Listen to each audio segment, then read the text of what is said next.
When I first heard that Dragon Ball Z Kakarot was going to be an open world RPG, I was fascinated by the possibilities, but also a bit skeptical.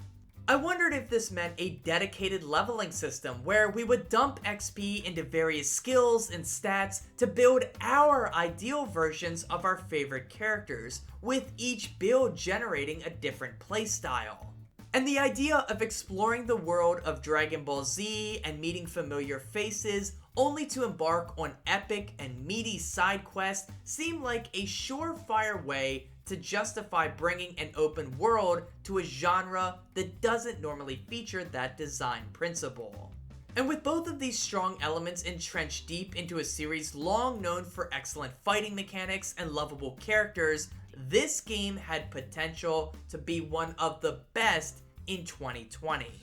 In reality though, Dragon Ball Z Kakarot's open world and RPG elements are inconsequential, and represent the trend shift towards large explorable worlds and light stat and skill choices that have been found in many titles over the past few years. Many games have decided to sprinkle in minimal RPG fundamentals and vast spaces to roam, but many of them also haven't justified these inclusions as being essential to the core experience by using them to build on the existing mechanics. And unfortunately, Dragon Ball Z Kakarot falls into this group, as it locks hands with forgettable open worlds like Dragon Age Inquisition, and simple stat or skill buffs that are disguised as RPG systems like in games such as Control or Days Gone. With, of course, the difference being in those last two games that they don't hide behind an RPG tagline like this one does. Now, of course, that doesn't make them bad games. Please understand, I'm not saying that any of those titles, including this one, are terrible. However, we live in a world where slapping labels like open world and RPG onto your game typically makes it sell better, and it seems Bandai Namco's latest publication does just that. They, alongside of the development studio, seemingly wanted these two features to be the point of difference from other DBZ games, and went about implementing them into the full release. The problem is that they weren't constructed in a way to enhance the defining principle of a Dragon Ball Z game, that of course being the fighting. And I think they knew this too, because it seems like many of these systems are skippable if you just want to experience the epic sagas that the series has given us. So what do these features have to offer, and how exactly do they fail to augment the player's experience for the better? Well, let's find out by analyzing these different systems and seeing how minimal their contributions end up being.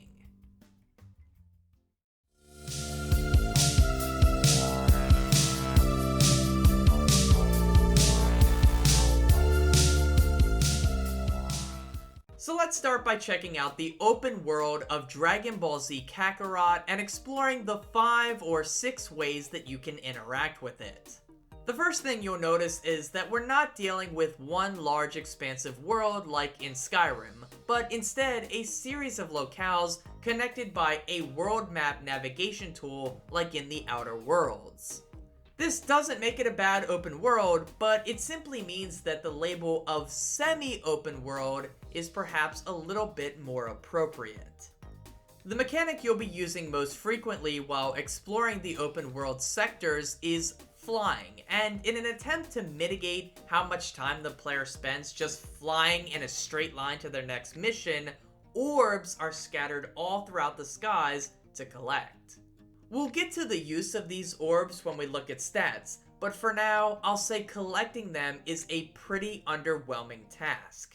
You won't ever feel accomplished from gathering them, but instead you'll find yourself collecting them while not even thinking about it.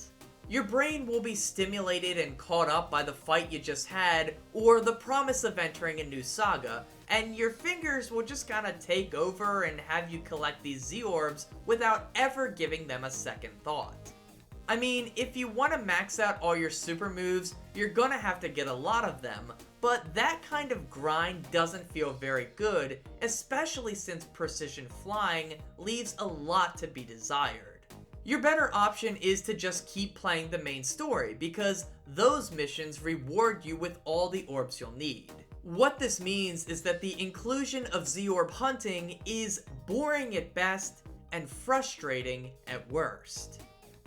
While roaming around Earth and planet Namek, you'll also run into various random encounters with lower level enemies, a la Pokemon or Final Fantasy.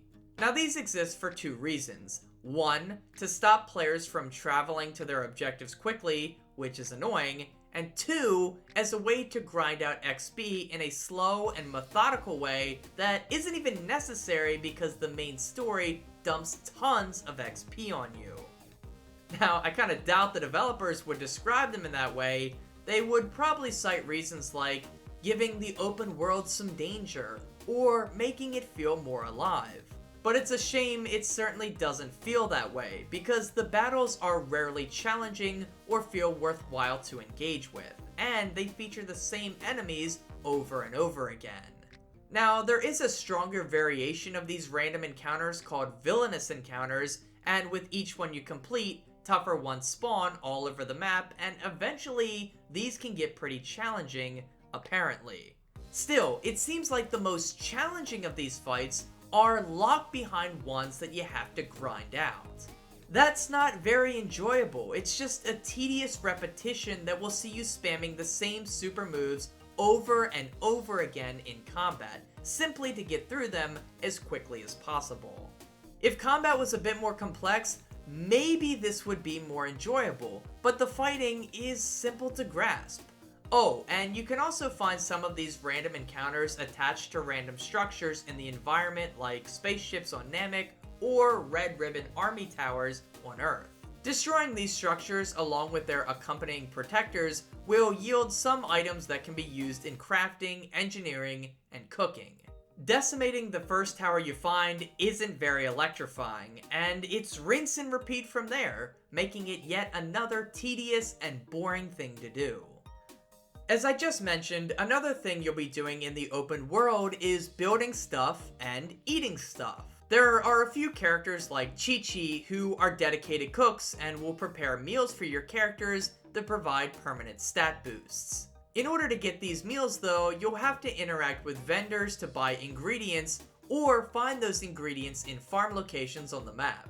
Oh, and I guess you can also get them by fishing in a very repetitive minigame or by killing deer in the open world.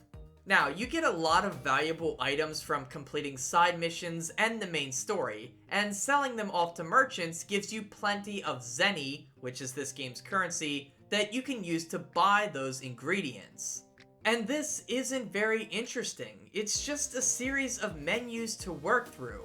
But hey, at least you get permanent stat buffs, right? Well, yeah, but most of them, especially the simple recipes early in the game, provide an embarrassingly small amount of perks. The most infamous one to me being giving you 1 additional hit point. Seriously, you can eat a meal that will make your HP go from 245,000 to 245,001. It's so marginal that you won't ever notice it in combat. You can eat full course meals though that will give you more noteworthy buffs, but they require more time and money to buy ingredients from vendors. I mean, I get it, eating a shit ton is one of Goku's primary characteristics, but the implementation of it here is lackluster. You can also build machines in a similar manner, like cars and walker robots, but I'm not sure why you'd want to, considering you can fly from the get-go. I get that mega fans of the series will love the fan service of being able to drive a car as Goku. It harkens back to a famous or infamous episode of the show, depending on your perspective. But it provides nothing more than a quick grin from fans and doesn't provide any mechanical depth.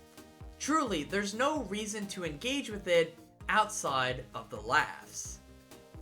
After completing the Frieza saga, you unlock the ability to locate the 7 Dragon Balls on Earth. There's nothing interesting about this. You just see them on the map, fly to their location, and press circle to pick them up.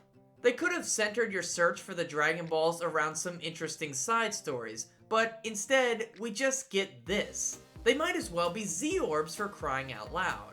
Now, collecting them all allows you to summon Shenron and make a wish. You can get more money, rare items, more ingredients, or relive past fights, which I guess is a decent reward.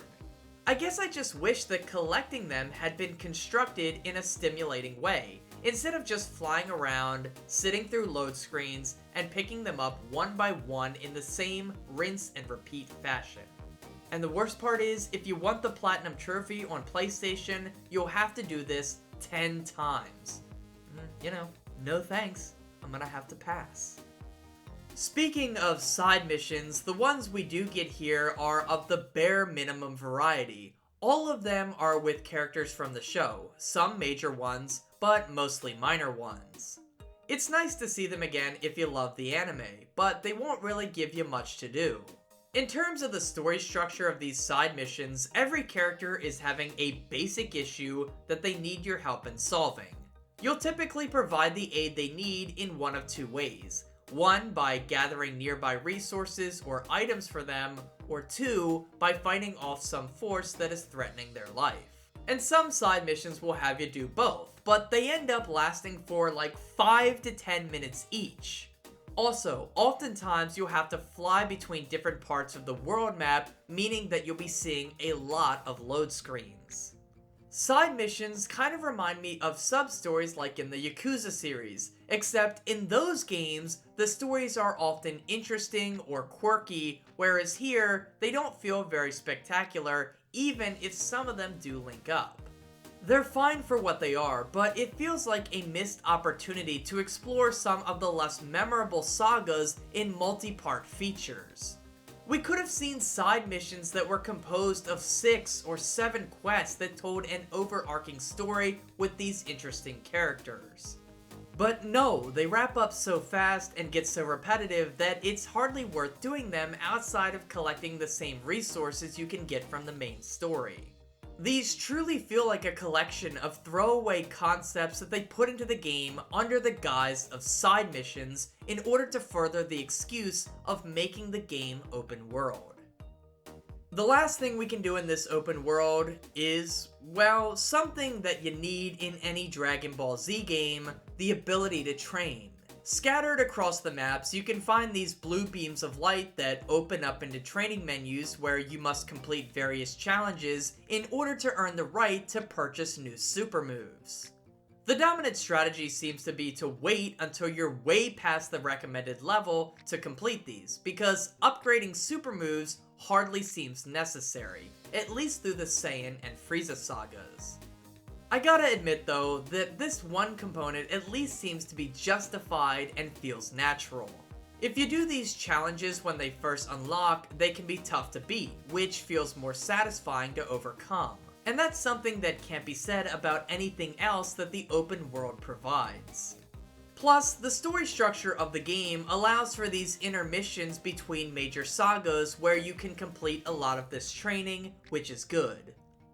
As a whole though, the open world feels kind of unnecessary and nothing in it really justifies its existence. There's nothing here that says, yeah, I see why this game needed to have open world elements. None of it feels worthwhile to engage with, but instead, it's something you'll mindlessly churn through while listening to a podcast. So that brings us to the RPG features of the game. Do they hold up any better? Well, yeah, but not by much. So, RPGs can typically be built in one of two ways.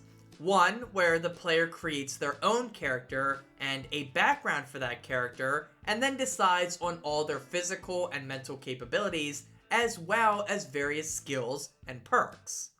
The second is where the player controls a preconceived character with a set personality and abilities, with the choice coming in the form of which of those abilities and skills to emphasize. Clearly, Dragon Ball Z Kakarot falls into the second description, meaning that most of the player choice should come from which of the fighter's skills and moves to feature more prominently in fights. You're taking on the role of these legendary warriors and then deciding on how they should engage in combat. Taking that definition at face value, DBZ Kakarot is an RPG. But what concerns me is that most of these combat choices are very hollow and surface level, meaning that you can't expect much complexity and meaningful player choice. We can begin to see the truth of this when looking at the overall leveling system. Every successful fight will earn the characters that participated XP, that automatically contributes to one big level bar. Every time you level up, all of your stats increase, from melee damage to defense to key attacks, all of them go up at once. There is no player choice on what stats to focus on and which to leave behind. Your numbers just increase with very little involvement from you. Most of this XP comes during the story mode, where characters earn that XP by winning tough fights or being gifted it in huge amounts from other characters.